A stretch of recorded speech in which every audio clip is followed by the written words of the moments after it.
Depois a coincidência, vê como são as coisas? A Cintia ia falar sobre os leitos lá do Sírio-Libanês, que também estão superlotados, leitos de UTI em função do Covid. Graças a Deus, coisas da vida, tá o Carlos Alberto saindo, a gente pôde mostrar para você de casa e a gente também, para a gente ficar mais feliz com a cura do Carlos Alberto, que passou apertos, como ele disse, não com ele, mas pensando na esposa e no filho, né? No filho, e que alegria, né? Muito lindo, eu achei né? bacana o relato dele de estar bem, né? Com a idade, né? Sim, é verdade. Agora, nem sempre as pessoas têm essa sorte que teve Carlos Alberto, né, Cíntia? Porque aí no Sírio-Libanês também as UTIs estão lotadas, né, com pessoas necessitando de cuidados especiais com Covid, né? Com certeza, Kátia. Justamente o nosso link em virtude de atualizarmos todo o público do Melhor da Tarde em relação a uma possibilidade de colapso entre 3 e 4 semanas. Fato, aliás, que já acontece em outros estados do país.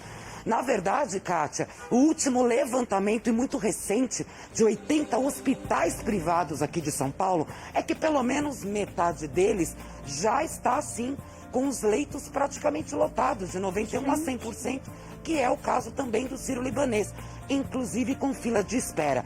Isso afeta outros setores do hospital, não sendo emergência, são cirurgias adiadas, consultas adiadas, então é um caso muito delicado.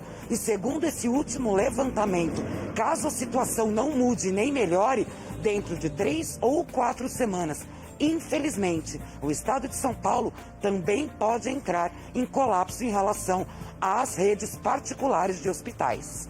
Então, e aí, gente, a gente começa a pensar o quanto que é tão terrível quando a gente não tá, olha lá, querendo enxergar a realidade. Pelo amor de Deus, gente, negando uma situação que é mundial. Quando a gente vê a situação em Manaus, se apertando, faltando oxigênio, me diga, a troco de que você que está assistindo a gente achava que tudo bem, a vacina chegou, era como se a gente tivesse imunizado. Não é, gente, estamos bem longe disso, por falar nesse sentido, dessa vacinação a passos lentíssimos, né, que a gente está tendo no país. Então, não dá para a gente brincar. A situação que a gente está falando do estado de São Paulo, desses pelo menos 40 dos 50% dos hospitais da rede privada, com lotação máxima na UTI. A gente está falando de hospitais como o Sírio-Libanês, como o Albert Einstein, que são hospitais que têm UTIs gigantes, estão superlotadas. Olha, ontem, infelizmente, né, porque eu estava assistindo o Datena e vi ele comentando que o filho da Lindinha, que é uma das camareiras aqui nossa, camareira do Datena, faleceu, gente, com 30 e poucos anos. Ele jovem, vítima de Covid. E aí tem muita gente que fala assim, mas agora tudo que morre é por Covid. Não, gente, enxerga a real, cara. Não vai esperar alguém ou você bater numa UTI e não ter atendimento. A gente tem pessoas próximas da gente que já contaram, e isso é uma médica amiga nossa do Sul, ela contou, sabe o quê? Que está tendo que escolher agora. Em Santa Catarina, 220 pessoas na fila de UTI. Está tendo que escolher quem sobrou um leito, quem que vai para UTI. Tem coisa mais cruel para ter que se escolher quem vive e quem morre, gente. Pelo amor de Deus. Né? Muito triste. Você falou do filho da Lindinha, um beijo para ela, Kátia. É, nosso sentimento. E esse jovem vem num perfil, inclusive, que as estatísticas têm mostrado, que mudou, inclusive, essa ocupação de leitos, está na faixa de 35 a 50 anos, e a doença está vindo mais fulminante e mais forte. E criança também. Você viu aquela garotinha de 7 anos que morreu de Covid? Então as pessoas têm que estar alertas, gente, são 255 mil mortos. A gente teve esses dias um bingo, uma orquestra, não sei, de idosos, era um meio baile funk. 190 idosos. Meus senhores e minhas senhoras, pelo amor de Deus. Na Zona Leste de São Paulo. Mas o que está acontecendo? Todas as idades agora estão todo mundo doido? Gente, eu vou te falar uma coisa, eu também tô louca para dar um rolê. Eu tô louca para fazer qualquer coisa, sinceramente. Mas a gente não pode. Não dá. A gente tem que tomar cuidado, né, Cintia? A realidade é essa que você está mostrando pra gente. Você falou de 50% dos hospitais privados numa situação caótica. E você está na frente do Sírio-Libanês, um dos hospitais de referência, não digo só no país, mas mundial, que está sem leito de UTI. Se a gente falasse dos hospitais aí da rede pública, a situação deve estar bem pior do que isso, né?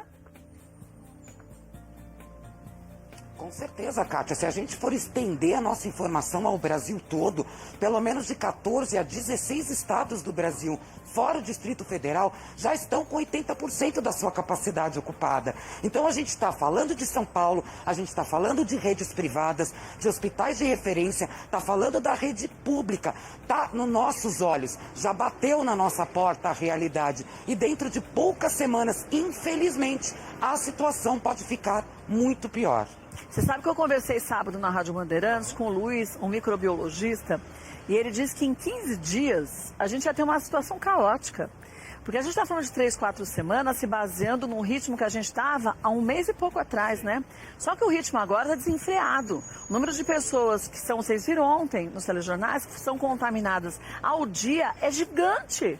Imagine se esse vírus agora tá por culpa de todo mundo. Vamos ser sinceros. Por quê? Porque essa nova cepa vem a partir do momento que você tem muitas pessoas infectadas e o vírus vai se mutando. Porque o vírus é inteligente. Tem gente que não é, que fica indo pra festa, mas o vírus é inteligente. Ele se modifica para ele virar uma chavezinha para entrar dentro da sua célula e abrir com a chave certa. Então a chave desse vírus é muito mais forte e potente do que era antes. Então se a gente tinha medo antes, agora não é pra gente ter medo, é pra gente ter pavor, porque a realidade é outra. No mundo, gente. Então não pense que Deus é brasileiro e que nada vai acontecer aqui, porque você está vendo que tudo é uma coisa só. Não. E o que acontece no vizinho acontece com a gente, né, Cíntia? Então tem que tomar muito cuidado, porque a realidade a gente está vendo todos os dias em todos os noticiários, né? Com certeza, Kátia, são dados reais, são levantamentos que acabam sendo feitos pelo menos de 15 em 15 dias. Independente da prestação de serviço que o Melhor da Tarde já faz desde o início da pandemia, é inquestionável. Contra números não se discute. Como pode, diante desses últimos 3 dias, a gente viver recordes sendo batidos diariamente com pessoas mortas em relação ao Covid? A gente está vivendo o pior momento desde o início da pandemia. Não há como brigar contra os dados, contra números. O que você sempre reforça é a nossa atitude, é o nosso isolamento, é a nossa reação e a nossa postura diante de um fato tão aterrorizante. É verdade, Cíntia. Um beijo, daqui a pouquinho, qualquer informação